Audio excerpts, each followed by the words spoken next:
আমাদের মধ্যে বর্তমান আছেন যিনি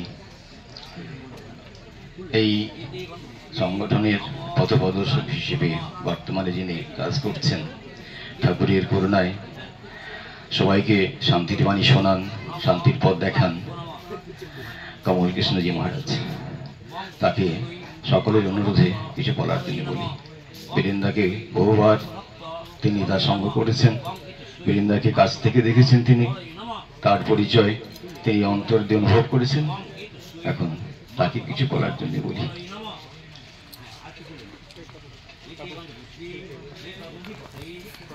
मद्गुरु श्री जगद्गुरु मम आत्मा सर्वभूतात्मा तस्मै श्री गुरवे नमः।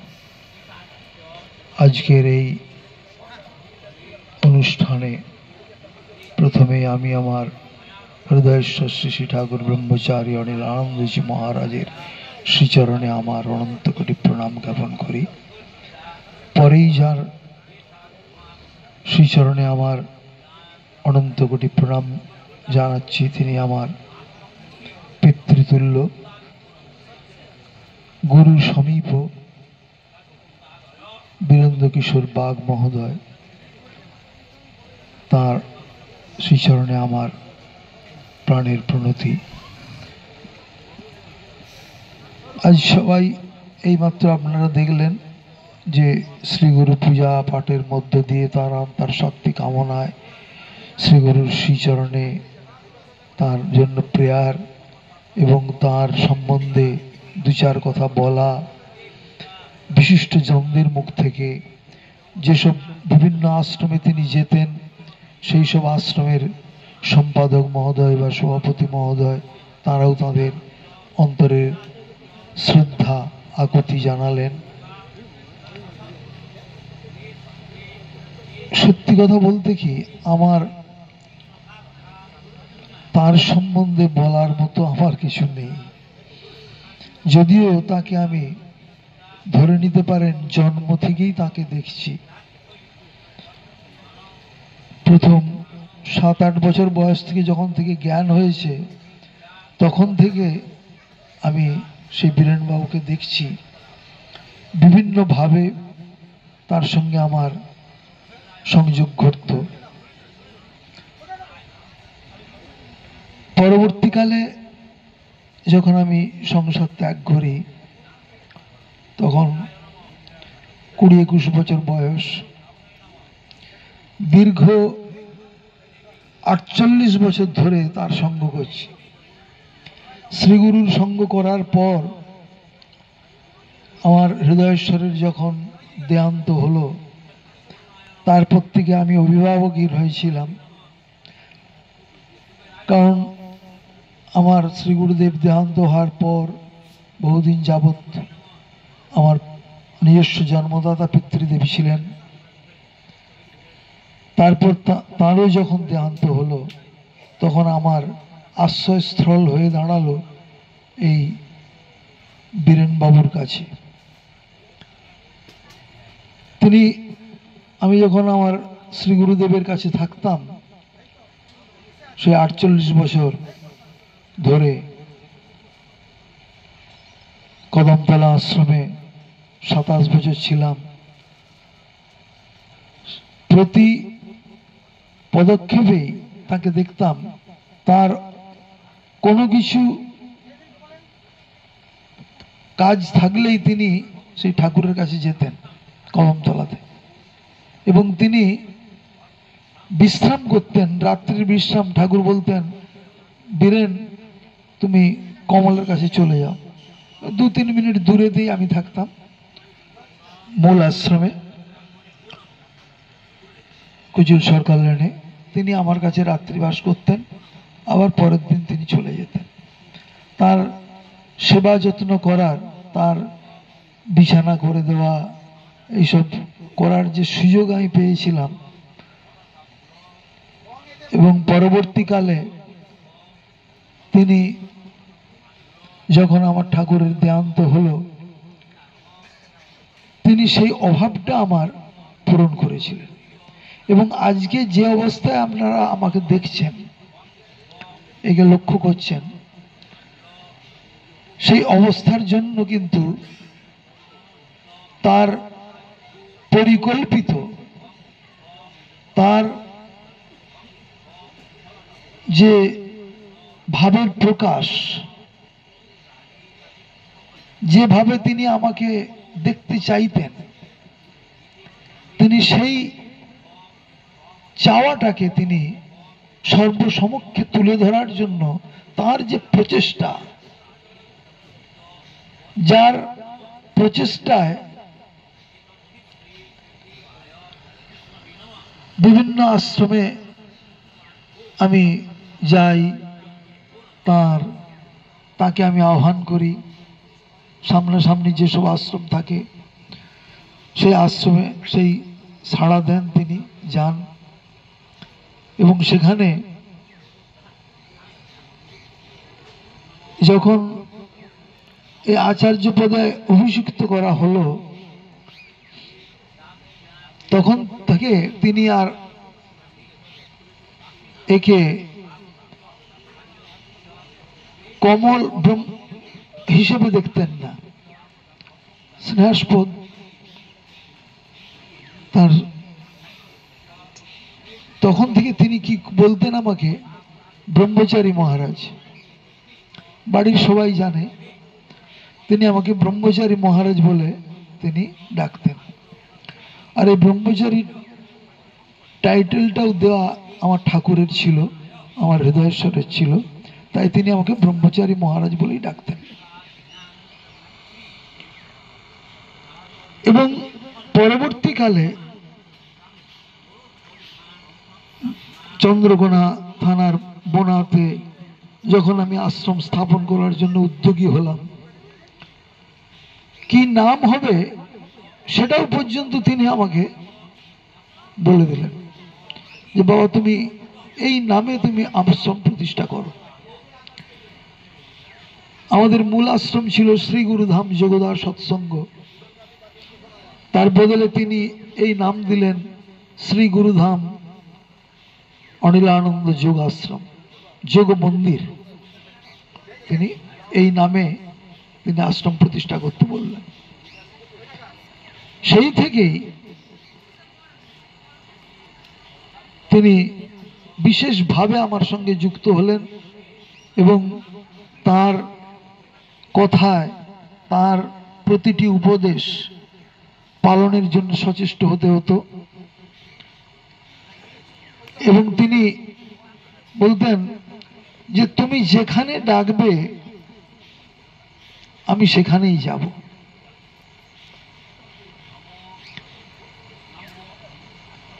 তো সেই হিসেবে তিনি যেতেন, আমাকে সঙ্গ দিয়ে, আমাকে সেই সব উপদেশের মধ্য দিয়ে এই জীবনকে পরিচালিত করার চেষ্টা করতেন। একটা বিশেষ কথা আমার একবার মনে হলো যে অধ্যাত্ম জীবনের মধ্যে যে টান, অধ্যাত্ম জীবনের মধ্যে যে আকুতি, অধ্যাত্ম জীবনের মধ্যে যে রস, সেই রসটা পাওয়া যায় যদি অন্তরের অন্তরতম প্রদেশ থেকে বা অন্তরের লোক, অন্তরের বস্তু আন্তরিকভাবে কারো সঙ্গ পাওয়া যায়, তাহলে কিন্তু এই রসটা আসে। তো এই রসটা থেকে আমার একবার মনে হলো যে এর থেকে একটু সরে যদি কিছু সেবা কার্য করা যায় কি হয় বলে আমি তখন এখানে একটি চ্যারিটেবল ডিসপেন্সারি করালাম ঠাকুরের নামে, গোলগ্রামেতেই। যদিও ভালোই চলছিল, তারপরে আমি থাকি অন্য জায়গায়, আমার কম্পাউন্ডার সাহেব রবি সামন্ত মশাই তিনিও মাঝে মাঝে অসুস্থ হয়ে পড়েন, ডাক্তাররাও ইরেগুলার হয়ে যান, ফলে সেখানটা থেকে ওটা বন্ধ হলো। কিন্তু আমার মনে হলো যে একটা চক্ষু শিবির করলে কিরকম হয়। চক্ষু শিবির করা হলো কংগ্রেস অফিসের মধ্যে। আমার গুরুব্রাতা আনন্দবাবুর ছেলেরা ডাক্তার, চোখের ডাক্তার একজন, তিনি এইসব সেবা প্রতিষ্ঠানের সঙ্গে যুক্ত থাকেন। তাকে নিয়ে এসে এখানে অনেক দিন আমাকে পরিশ্রম করতে হয়েছে, তখন হয়তো সাধনা ভুলেই গেছি, এরকম একটা অবস্থা। সব সময় সাধনা করার সময় পেতাম না।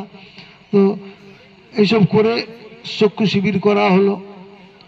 শিবিরটি মিটে যাওয়ার পরে যখন কয়েকজনকে ছানি অপারেশন করে নিয়ে এলাম, চোখের চশমা দেয়া হলো, তারপর তিনি আমাকে বললেন একদিন কোন একটা আশ্রমে, বলছি বাবা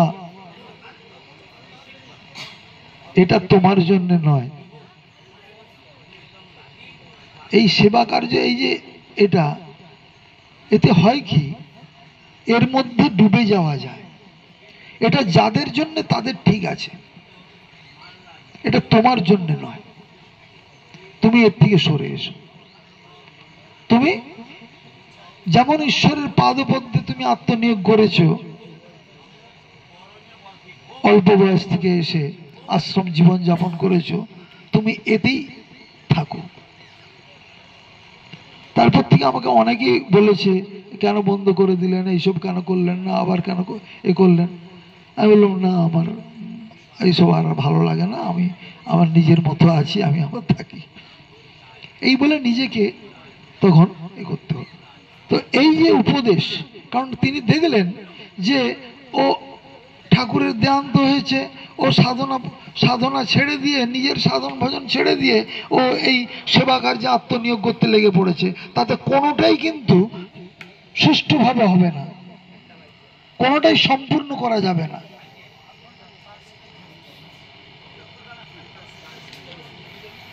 এইভাবে তিনি আমাকে গাইড করে করে শেষ বয়স পর্যন্ত চলেছেন। এবং আমার কথা এই আজকে আমাকে বলছে আপনি এই বাবার বিছানায় বসুন, আপনি বাবা নেই, হ্যাঁ দাদু নেই, আপনি এই বিছানায় বসুন। আমি সঙ্গে সঙ্গে বীরেনবাবুর একটি ছবি নিয়ে সেই বিছানায় বসিয়ে দিয়ে মালা পরিয়ে দিয়ে আমি আমার চেয়ারে বসলাম। কারণ তিনি তার যে শয্যা, যিনি এতকাল ওই শয্যাটার মধ্যে তিনি ছিলেন, শেষ দিন পর্যন্ত, এক সপ্তাহ আগে পর্যন্ত আমি এসেছি তার দেহান্তের, আমার সঙ্গে কথা হয়েছে, আমি ফিরে গেছি। কাশীনাথ আমার ছেলেকে আমি দেখলাম যখন আমার বীরেনবাবুকে, উনি প্রতি সপ্তাহে হয় বুধবার নইলে বৃহস্পতিবার আমাকে রাত্রি 9টার পরে ফোন করতেন, আমাকে বলতেন বাবা তোমাকে কখন আমি সময় পাবো। দিন 15 আগে পর্যন্ত তিনি আমাকে ফোন করেছেন। আমি লাস্ট এক সপ্তাহ বাদেও এসেছি।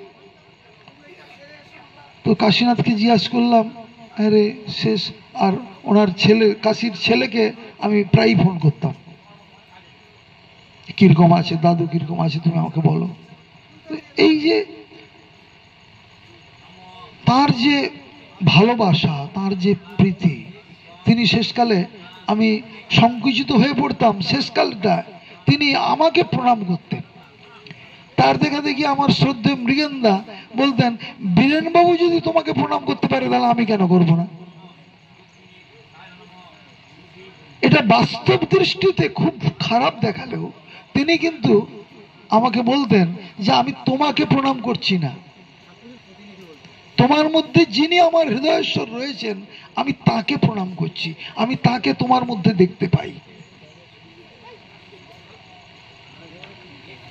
তার মাথা গোড়াতে দেখবেন আমার গুরুদেবের ছবি, আমি এসে বলতাম যে আমার ছবিটা আপনি এখানে কেন রেখেছেন, বলছেন না তুমি আর আমার হৃদয়েশ্বর এক, আমি দুজনকেই সমান ভাবি। এগুলো লজ্জা পেত, তিনি আমাকে প্রণাম করতেন, খুব কষ্ট হতো, কিন্তু তিনি যখন বলতেন যে আমি তোমাকে প্রণাম করছি না, তোমার মধ্যে যিনি আমার হৃদয়েশ্বর রয়েছেন আমি তাকে প্রণাম করছি।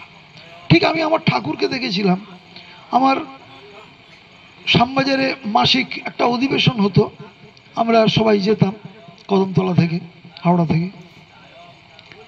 তো ঠাকুরের দাদা তিনি খুব অসুস্থ ছিলেন, সেদিন তার বাড়িতে সত্যনারায়ণ পুজো হচ্ছে, খুব অসুস্থ। হঠাৎ ঠাকুর কি কোনোদিন বাড়ি যেতেন না, হঠাৎ তার কি হলো, ওই বয়সেতে বললেন আমি একবার দাদাকে দেখতে যাব। তো শ্যামবাজারে অধিবেশন সেরে আমরা ঠাকুরের বাড়িতে গেছি। ঠাকুরও নিজের গতি খুঁজে পাচ্ছেন না, এমন বাড়ি। যে যাই হোক, তো দোতলায় পৌঁছানো হলো, সত্যনারায়ণ পুজো হয়েছে, ব্রাহ্মণটি তিনি এসে বসবেন। তো পুজো সেরে ঠাকুর চেয়ারে বসে আছেন, তো তিনি ব্রাহ্মণটি যখন এসে সেই চেয়ারে বসবেন বলে করছেন, ঠাকুর একদম সাষ্টাঙ্গে তাকে প্রণাম করছেন। সেই ব্রাহ্মণ ছেলেটিকে, বয়স কত হবে তখন, 27 থেকে 28 বছর বয়স ছেলেটির। ঠাকুরের তখন বয়স কত হবে, তোমারকে 80, 79, 80। তিনি তাকে প্রণাম করছেন একদম সাষ্টাঙ্গ হয়ে, লম্বা হয়ে। তো অগতির গতি আমাদেরকে প্রণাম করতে হলো, সাষ্টাঙ্গে না অন্তত মাথা নুয়ে হাঁটু গেড়ে প্রণাম করতে হলো। তো এই যে আচার্য যারা হবেন, তাদের আপনি আচরি ধর্ম অপরে শেখায়।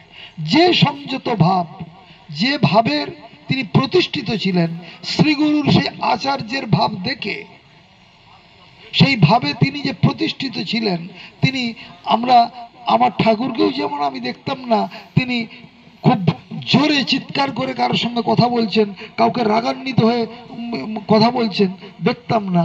ঠিক আমার বীরেনবাবুকেও আমি দেখতাম না যে কখনো তিনি রাগান্বিত হয়ে কোনো কথা বলছেন। যখন তিনি ভাষণ দিতেন ধর্ম আলোচনায়, আমার জ্যেষ্ঠ দাদা তিনি বলে গেলেন যে তিনি কখনো সভাপতি, কখনো প্রধান অতিথি, বিভিন্ন আশ্রমে, আমার চন্দ্রকোনা আশ্রমে তিনি তাই করতেন, প্রধান অতিথি হিসেবে করতেন। তো কখনো দেখতাম না, বক্তা অনেকেই থাকে, কিন্তু সুবক্তা তার মতো সুবক্তা এবং ধীর গতির বক্তা, মৃদু ভাষী, এবং খুব আস্তে আস্তে তিনি সবকিছু বলতে পারতেন। এবং তার একটা কি ছিল, আমরা আমাদের যোগেশ দাকে দেখেছি, যোগেশ চন্দ্র ভট্টাচার্য PRS, তিনি আমার ঠাকুরের, আমরা তাকে বলতাম ঠাকুরের বিবেকানন্দ। তো সেই যাই হোক, আমরা তাকে বলতাম। তো তিনি যেমন একটা বই পড়লে কত পাতায় কোন লাইনটা আছে তিনি বলে দিতে পারতেন, সে ভাগবতী হোক, উপনিষদী হোক, গীতাই হোক, যা হোক তিনি বলে দিতে পারতেন।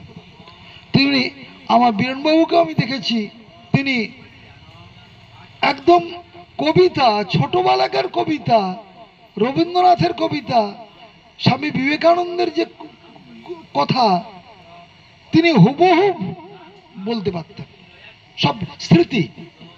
এটা কেন হতো?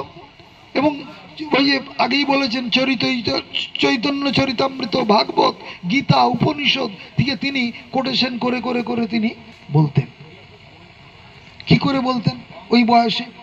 স্মৃতি তো লোপ পেয়ে যাওয়ার কথা না, এটা হয় না। কেন হয় না? না, শ্রীগুরু করুণায় ঠাকুর আমার বলতেন, নিত্য নিয়মিত শ্রদ্ধা সহকারে ক্রিয়া করিলে ক্রমে অশুদ্ধিক্ষয় হইয়া মন আজ্ঞাচক্রে আটকাইয়া, ঠাকুর আমার বলতেন। তো তার মন সবসময় ওই আজ্ঞাচক্রেতে আটকে থাকতো। তিনি যখনই ঠাকুরের কথা বলতেন, তার শরীরটা এরকম হয়ে যেত এবং তিনি হাতটা এরকমভাবে জড়ো করে রাখতেন। ঠাকুরের কথা বলে যাচ্ছেন, ভাষণ দিয়ে যাচ্ছেন, ধর্ম আলোচনা করে যাচ্ছেন, এবং তার সেই ভাষণটা শুনবার জন্য আমরা আগ্রহ থাকতাম। কারণ তিনি ঠাকুরের কথা এবং শাস্ত্রের কথা ছাড়া তিনি অন্য কোনো কথা বলতেন না। ওই জন্যই বলা হয় সুবক্তা।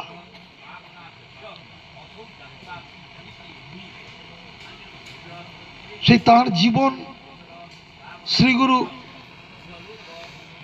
লোকে তিনি প্রবেশ করেছেন। আমাদের দৃঢ় বিশ্বাস পূর্ণ ব্রহ্মের সঙ্গে তার লীন হোক। তার কর্মের মধ্য দিয়ে, তার অধ্যত্ত জীবনের মধ্য দিয়ে, তার কর্মময় জীবনের মধ্য দিয়ে তিনি সবার প্রিয় ছিলেন। এবং আমার ঠাকুরের কাছে যখন যেতেন, তখন কেউ যদি খোল বাজানো না থাকতো, ঠাকুর বলতেন, বীরেন তুমি খোলটা নিয়ে বসে পড়ো। গান গাইছে, খোল নেই, খোল বাজাচ্ছে না কেউ, বলতেন, বীরেন তুমি তো খোল জানো গো, তুমি বসে পড়ো খোলটা নিয়ে। বীরেন বাবু অবলীলায় তিনি শ্রীগুরু দাস পালন করে যেতেন। এই যে তাদের মধ্যে যে শ্রীগুরুময় জীবন, এত শ্রীগুরুময় জীবন আমি খুব কম দেখেছি। এবং সেই ক্রিয়াযোগ তিনি যে করতেন, তার যে রস, সেই রসে তিনি যে মানে ভরপুর ছিলেন, তার স্মৃতি শক্তি দেখেই আমরা অবাক হয়ে যাই। এছাড়া কোনো উপায় নাই। এটি হয়, যারা শ্রীগুরু পরায়ণ হয়, যারা নিত্য নিয়মিত ক্রিয়া করে, তাদের কি হয়, ওই স্মৃতি তাদের ধরে রাখার ক্ষমতা থাকে। আমার ঠাকুরকেও দেখতাম, তিনি বসে বসে তিনি রবীন্দ্রনাথের গান, কবিতা প্রচুর বলতে পারতেন, প্রচুর বলতেন। কি করে হয়? স্মৃতি, স্মৃতিধর তাদেরকে বলা হয়। সেই রকম আমাদের এই জীবনে তিনি যে মহাজীবনে উপনীত হয়েছেন, এই তাঁর শ্রীগুরু কৃপায়, শ্রীগুরু অনুশীলনের মধ্য দিয়ে। এবং তার কাছে ঠাকুরের কথা ছাড়া, আমি যখন আসতাম ঠাকুরের কথা ছাড়া কোনো কিছু হতো না। গুরু ভাইরা সবাই জানেন, তার সঙ্গে যারা আমার গুরু ভ্রাতারা মিশেছেন সবাই জানেন যে ঠাকুরের কথা ছাড়া তিনি কিছু বলতেন না। এবং ধর্মীয় কথা ছাড়া কোনো সাংসারিক কথা ছিল না তার মধ্যে। সেইভাবে তিনি আপ্লুত থাকতেন। তাই আমাদের শ্রীগুরুর শ্রীচরণে প্রার্থনা হোক, তিনি গীতার মধ্যে যে বাণী রয়েছে, শুচিনাং শ্রীমতাং গেহে যোগভ্রষ্ট ভিজায়তে, তিনি যোগ সাধন করতে করতে, কাশীনাথ আমাকে সেদিন বলল, ওই দাহ কার্যের দিন তিনি বললেন যে ঠাকুর, কাশীনাথ আমাকে ঠাকুর বলে, কিন্তু কাশীনাথ আমার গুরুভ্রাতা, কাশীনাথ আমার এক ক্লাসে দুজনে পড়াশোনা করেছি কাশীনাথের সঙ্গে, তো সেই হিসেবে তার সঙ্গে, কিন্তু কাশীনাথ আমাকে ঠাকুর বলে সম্বোধন করে। ঠাকুর বাবা দেহান্তের কিছুক্ষণ আগে পর্যন্ত তিনি জয়গুরু কথাটা বলেছেন। তার মানে কি, সেন্স সম্পূর্ণ রয়েছে, শ্রীগুরুতে আত্মনির্ভরশীল, শ্রীগুরুতে প্রতিষ্ঠিত ভাবে সবসময় তিনি সেই ভাবে ভাবিত থাকতেন। তাই তার মুখ দিয়ে ওই জয়গুরু ভাবটা বেরিয়েছে। তো তিনি শুচিনাং শ্রীমদাঙ্গে হে যোগভ্রষ্ট ভিজায়তে, যোগ সাধনা করতে করতে তার যদি কিছু বাকি থাকে, তিনি সবসময় চুপচাপ বসে থাকতেন, ঘন্টার পর ঘন্টা ক্রিয়া করতেন। তিনি আমাকে ফোনে বলতেন, বাবা এখন যে আমি করতে পারছি না, কি করব? আমি বললাম, না, বয়সের ভারে আপনাকে কমাতে হবে, ওই ঘন্টার পর ঘন্টা বসে থাকলে চলবে না, বয়সের একটা ভার রয়েছে, সেখান থেকে আপনি একটু সরে আসুন। বলছে, মন যে চায় না। আমি বলি, মন না চাইলেও চাওয়াতে হবে, এখন কোনো উপায় নেই, আপনাকে আমাদের বহুদিন পেতে চাই আমরা। তো সেই তার আত্মার শান্তি কামনা সবাই মিলে করুন, শ্রীগুরুর শ্রীচরণে প্রার্থনা করুন, তিনি যেন আমাদের মধ্যে আবার ওই ভাবে ভাবিত হয়ে তিনি আমাদের মধ্যে আসেন, এবং আমরা তার সঙ্গে যেন সেই পুনরায় সেই ভাবের বিনিময় করতে পারি। শুচিনাং শ্রীমতাঙ্গে হে যোগাভ্রষ্ট বিজায়তে, যোগ সাধনা করতে করতে তিনি যদি কিছু তার বাকি থেকে থাকে, তাহলে তার জন্মটা হবে শ্রীমদ্ গীতায় যে লেখা রয়েছে, শ্রুচি শুভ্র এবং শ্রী ঐশ্বর্যবান গৃহে তার জন্ম হবে, শুচি শুভ্র গৃহে তার জন্ম হবে। এই আশা রেখে, এই কামনা করে শ্রীগুরুর শ্রীচরণে আমাদের সবার প্রার্থনা হোক, দয়াল শ্রীগুরু তুমি করুণা করে আমাদের বীরেন্দাকে আমাদের পুনরায় সামান্য জন্মে আমরা যেন তাকে আবার আমাদের মধ্যে পাই। তখন আমরা কেউ থাকবো কেউ থাকবো না, আমরাও ঠাকুরের কৃপায় যদি আমরাও পুনর্জন্ম গ্রহণ হয় তখন তার সঙ্গে আবার যেন আমরা সাক্ষাৎ করতে পারি, মিলিত হতে পারি, এই আশা নিয়ে আমি আমার কথা শেষ করছি। জয় গুরু, জয় গুরু, জয় গুরু, জয়।